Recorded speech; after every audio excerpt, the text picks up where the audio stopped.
J'ai peine à décrire ce que j'éprouve, mais il me semble que j'ai vécu toute ma vie dans l'attente de ce moment-là. Aujourd'hui, je vais vous parler de la course à pied. Quand j'ai arrêté de fumer, un jour j'étais à Toulouse, en train de manger un kebab au Oompa Loompa, qui est notre kebab favori, en terrasse, comme des grands seigneurs avec un copain. Et là, on voit des gens qui couraient pour une course, je sais pas trop ce que c'était, qui couraient et qui passent devant. Et moi, j'étais en train de finir mon kebab en fumant une Marlboro. Et je sais plus pourquoi, on commence à parler de gens qui courent. Et là, me vient l'idée de je vais me mettre à courir, et dans 3 mois, je courrai un semi-marathon. Ouais, c'est parti. Alors, bon, c'était voilà. Mais le fait est que pendant ces 3 mois, j'ai pas fumé une cigarette. Alors que bon, j'étais déjà en phase d'arrêt de la cigarette. Mais la phase d'arrêt de la cigarette, c'est pas un jour tu fumes, l'autre jour tu fumes pas. C'est une pente dégressive de consommation. Donc là, je fumais déjà très peu à l'époque. Je fumais plus mes cigarettes, je fumais juste celles des autres. Donc je commence à courir.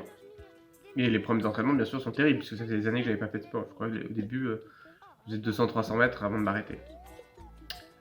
Mais au début, on a un effet très positif qui est qu'à chaque entraînement, on décuple nos performances. Et de 200 mètres, je suis passé à 1 km, puis 2, puis 3. Bon, j'ai rarement dépassé les 5 avant le semi, je vais vous mentir. Je faisais 5, 6, 7 grands max. 7, c'était vraiment. Ouais, le plus que j'ai dû faire, oui, ça devait être 6, 7 ouais, avant le semi. Je faisais ça régulièrement par contre, genre entre 1 et 3 fois par semaine, pendant 3 mois. Plus, bon, alors l'alimentation, c'était. Voilà. Mais, voilà, c'est arrivé.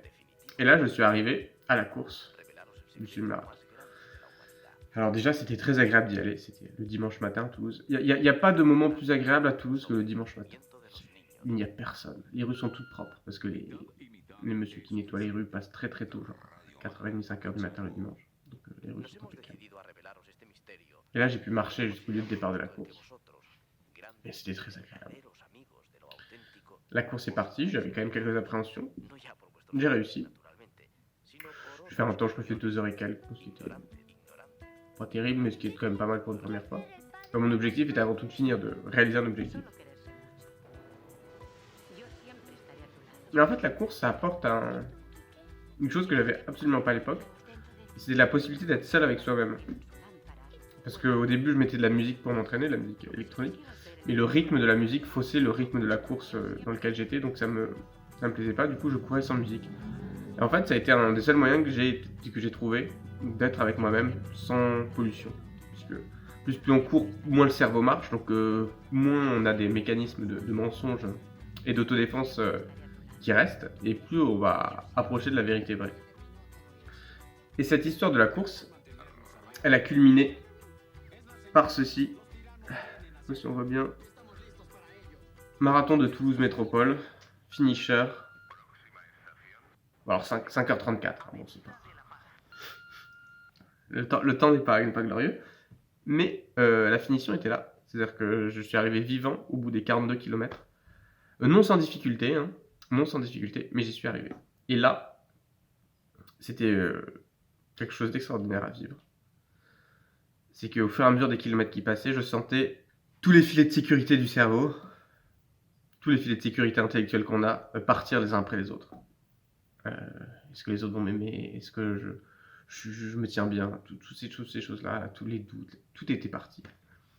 Il y a trois bouts dans le cerveau. Il y a le cortex préfrontal, celui qui est devant, qui sert quand on réfléchit, quand on produit du concept. Du logo, ça, voilà. Tout ça, je vais en parler dans mon prochain livre. C'est dans le cerveau du milieu, j'ai oublié le nom, qui sert à parler, aux trucs de base, quoi. Et ensuite, tout au fond, là, derrière, bien caché, on a le cerveau reptilien. Et lui, c'est le cerveau en mode survie. Et en fait, la fin de la course, c'était un petit peu ça. J'étais un petit peu, même complètement en cerveau reptilien. C'est-à-dire que j'arrivais plus à penser, ce qui est vraiment une sensation très très très bizarre. C'est vous avez même plus la capacité de penser. C'est-à-dire la seule chose qui vous touche, c'est ce que vous voyez autour. Et encore, c'était tout comme après avoir pris de la drogue, tout était flou sur les côtés. Je voyais juste le centre devant moi, des couleurs très ternes, d'accord, avec les choses qui bougeaient étaient très vives. Donc vraiment, vraiment très, très bizarre. Et encore aujourd'hui, je ne saurais pas dire vraiment ce que ça a apporté à ce niveau-là, mais on se rend compte de tout ce qu'on peut endurer, parce que j'ai souffert, hein, j'en ai chié, j'ai eu du mal à marcher pendant plus de 2 semaines, mais j'arrivais pas, le lendemain, j'ai pas réussi à me lever. Et j'ai eu, je crois, oui, 3 ou 5 vertèbres déplacées. Quand même, plus tous les intestins, hein, dans tous les sens. Enfin, bref, c'était quand même éprouvant pour le corps. Et donc on se rend compte de tout ce qu'on peut endurer en douleur physique, morale. Et pourtant, à aucun moment je me suis dit, je vais abandonner, je vais rentrer chez moi. Et je crois que cet objectif-là, c'est un cap à passer afin de faire de nouvelles choses. Alors j'ai pris l'exemple du marathon pour illustrer, mais je pense qu'il y a plein d'autres choses, hein, comme cap de vie à franchir. Mais celui-là, il était très parlant et très illustratif. J'ai vraiment le sentiment d'engager un combat sans précédent avec la nature. Eh bien, l'écriture du mémoire, c'est pareil. Alors, la douleur physique n'est pas très présente, je vais pas vous mentir, mais le stress, tout le reste qui tourne en fond, il est présent aussi. Mais finalement, on finira, il sera bien. Et comme pour la course, on se tournera, on verra le chemin qu'on a fait et on sera fiers demain.